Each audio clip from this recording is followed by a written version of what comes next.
Loud banging echoes on a metal door, leading to a luxurious apartment filled with boxed-up belongings. A brief glimpse of the high-end apartment complex reveals the bodies of two security guards lying lifeless in the deserted lobby.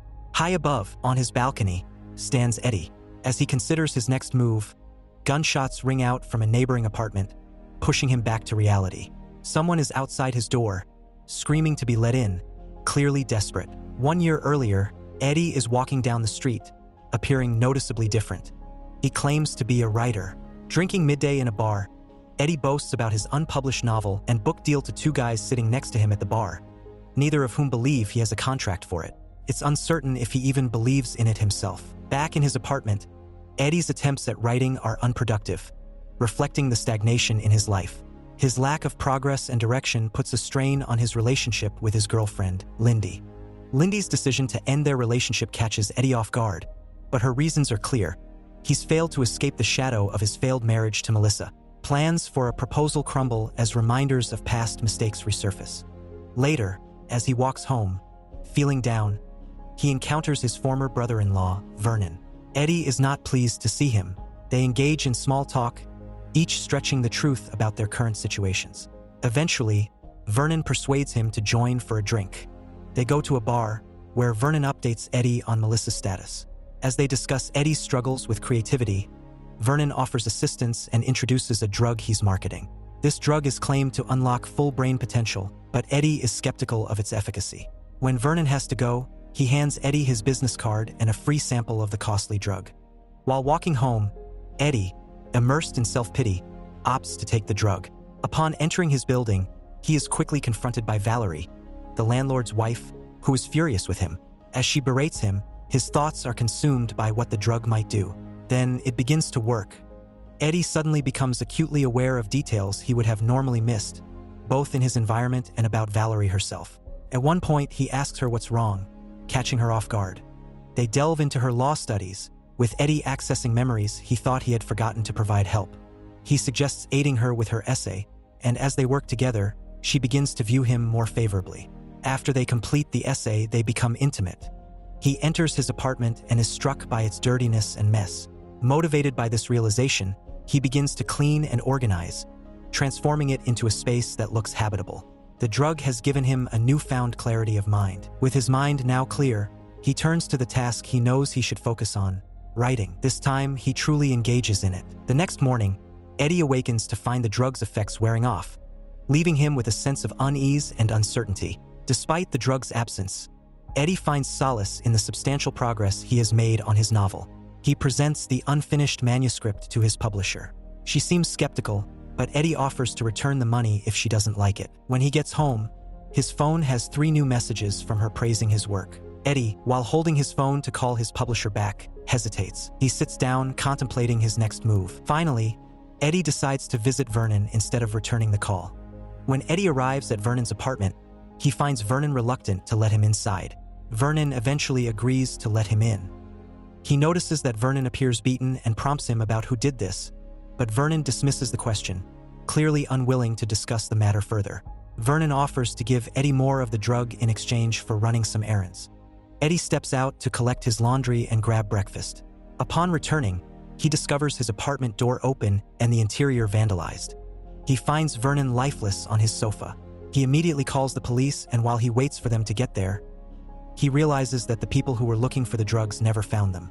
Eddie finds the drugs hidden in the oven, along with a black book and money. Suddenly, the police arrive.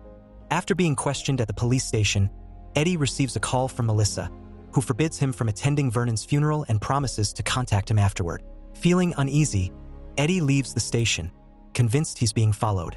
Back home, Eddie counts the money from Vernon's apartment and takes 1 pill. This sparks a transformative montage where Eddie rediscovers himself and the drug's power. He gets a haircut, finishes his novel, and delivers it to his publisher. In a whirlwind of activity, Eddie learns to play the piano, speaks new languages effortlessly, and charms women with his newfound skills. He even masters math to win at poker and helps his aunt with cancer by understanding her medication needs. Eddie's enhanced abilities impress everyone he encounters, leading to job offers and friendships with wealthy individuals. He enjoys luxurious vacations with his newfound friends and lives a lifestyle he never imagined. As Eddie's life spirals out of control, He has a moment of clarity and realizes that writing isn't his path to success. Back in his apartment, he turns to the drug for inspiration and focuses on making money through trading. Desperate for money, Eddie meets Gennady, a loan shark, at a diner and persuades him to lend $100,000. They arrange a drop-off in a park, where Gennady issues a chilling warning about repayment. Taking up the job offer he received earlier, Eddie uses his newfound financial acumen to double his money through smart investments. His success catches the attention of high-profile players in the finance world, leading to lucrative opportunities. Over dinner with Lindy, Eddie showcases his newfound confidence by conversing with the waitress in Italian. He apologizes to Lindy and charms her, winning her back. They reconcile and embark on a renewed relationship. As Eddie's success grows, so does his paranoia. One night, he experiences disorientation in his apartment, alarming Lindy. The next day, he attends a lunch meeting with Carl Van Loon, showcasing his extraordinary pattern recognition abilities to impress him. Van Loon offers Eddie a ride home and hands him some documents to review. After reviewing the documents, Eddie impresses Van Loon, which leads to another meeting being scheduled.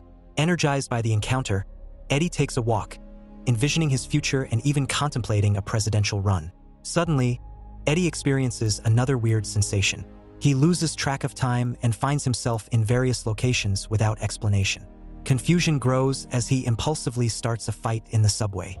Time blurs for Eddie as he traverses the city, culminating in a disorienting moment atop a bridge, where 18 hours of his life are lost. Eddie awakens the next day, grappling with the aftermath of his strange journey. Deciding to abstain from taking another tablet, Eddie attempts to review the documents provided by Van Loon but finds them incomprehensible. Despite feeling unwell, he attends the meeting with Van Loon, only to be mentally preoccupied with the news of a woman's death, whom he had slept with the night before at a hotel during those 18 hours. Overwhelmed, he excuses himself to vomit outside. Returning home, Eddie receives a call from Melissa, prompting him to arrange a meeting with her. Recalling Vernon's black book, Eddie contacts the names listed inside, only to discover they are either deceased or gravely ill. As he reaches out to the final number, he notices a man following him and hastily flees the scene. Meeting Melissa in a diner, she reveals her own harrowing experience with the drug and warns Eddie of its dangers. Advising him to taper off slowly, Melissa leaves Eddie to grapple with his worsening condition. Upon returning home, Eddie is confronted by Gennady, who notices the last tablet in Eddie's possession. Seizing it and consuming it himself, Gennady remarks on the drug's effects as Eddie fulfills his debt obligation. Later, Eddie barges into Lindy's office, confiding in her about everything and urging her to retrieve the drugs he had stashed at her apartment. Rushing to comply, Lindy swiftly locates the drugs but soon finds herself pursued by the same mysterious man following Eddie. Trapped in a cab amidst traffic, Lindy becomes the target of the man's relentless pursuit. With Eddie's guidance, she attempts to evade him, seeking refuge in a nearby park. However, her desperate plea for help ends tragically as the man violently attacks the bystanders trying to protect her. In a moment of desperation, Lindy takes one of the tablets, experiencing the drug's effects firsthand. Empowered by newfound clarity, she outmaneuvers her assailant and escapes to reunite with Eddie. Seeking sanctuary in a hotel room, Lindy offers Eddie a tablet, and they spend the night together. However, as morning approaches, their differing perspectives on the drug drive a wedge between them. While Eddie sees potential, Lindy is consumed by fear. Despite Eddie's assurances of eventual sobriety, Lindy chooses to depart, leaving Eddie to confront his uncertain future alone. Eddie encounters Gennady, who is waiting for him and approaches him. Sensing the man's craving for more drugs, Eddie offers him a few tablets to appease him temporarily. Later, he enlists the services of 2 bodyguards for added security and proceeds to meet with Van Loon. He apologizes for missing their meeting, claiming illness, but since he had previously impressed Van Loon, he still secures the job. Eddie successfully completes the largest merger in history for Van Loon and regains his stability.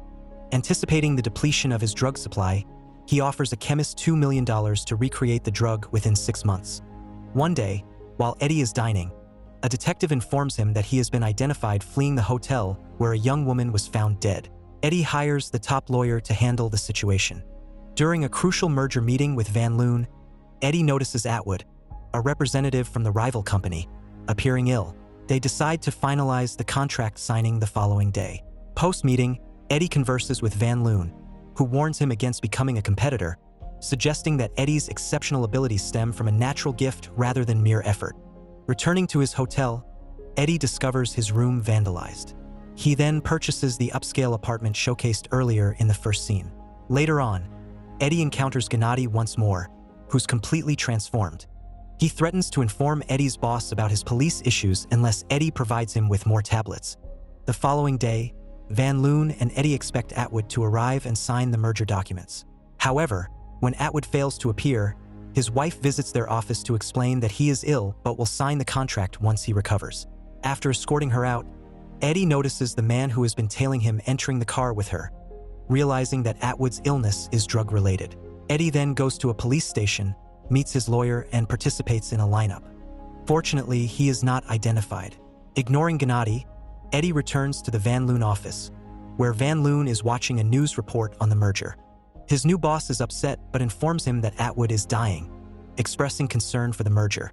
Eddie feels the urge to take another tablet and exits, but he can't locate his supply. Returning to the office, a package arrives for him. While Van Loon presses him for supposed insider information, Eddie opens the package to discover his bodyguard's severed hands inside. Disturbed, he quickly leaves for his apartment. At his apartment, Eddie tunes into the news and hears Atwood's wife making a misleading statement about the merger. The interview is then managed by her lawyer, who is also Eddie's. Suddenly, the doorbell sounds. It's Gennady, demanding entry. Following this, Eddie is depicted on his balcony's edge, contemplating but ultimately deciding against jumping. He strains to recall where he might have stashed one last tablet and frantically searches for it. Eddie eventually finds a tablet but accidentally drops it just as Gennady enters his apartment. Gennady's goons grabs Eddie, forcing him to sit, while Gennady reveals he consumes the drug by dissolving it and injecting it intravenously. After taking the drug, he orders his men to search for Eddie's supply and begins to torture Eddie for information. While the goons are preoccupied with trying to open Eddie's safe, they don't notice Eddie seizing an opportunity to stab Gennady as he leans in closer. Eddie fatally wounds him and consumes his blood to ingest the drug. This desperate act provides Eddie with the enhanced abilities needed to confront and overcome the goons. Meanwhile, Atwood passes away in the hospital. Subsequently, Eddie visits the hospital and is seen sitting beside the man who had been following him. Later on, the same man assists Eddie in locating additional drugs at the lawyer's apartment, who had secretly taken Atwood's supply. 12 months after these events, Eddie has published a book and is campaigning for a Senate seat. Van Loon is waiting in his office. During their conversation, Van Loon reveals his knowledge of the drug and informs Eddie that he has closed down the lab that was producing it. He offers Eddie a steady supply of the drug if he agrees to work for him. After their meeting, they head out for lunch, but Eddie declines to get into the car or to accept Van Loon's offer. Eddie explains that he has modified the drug, figuring out how to maintain its benefits without dependency. Claiming he can see everything and is now unstoppable, he rejects any form of collaboration with Van Loon and dismisses him. Afterward, Eddie goes to a restaurant where he meets Lindy. Make sure to subscribe and turn on notifications so you can watch more videos like this. Thanks for watching.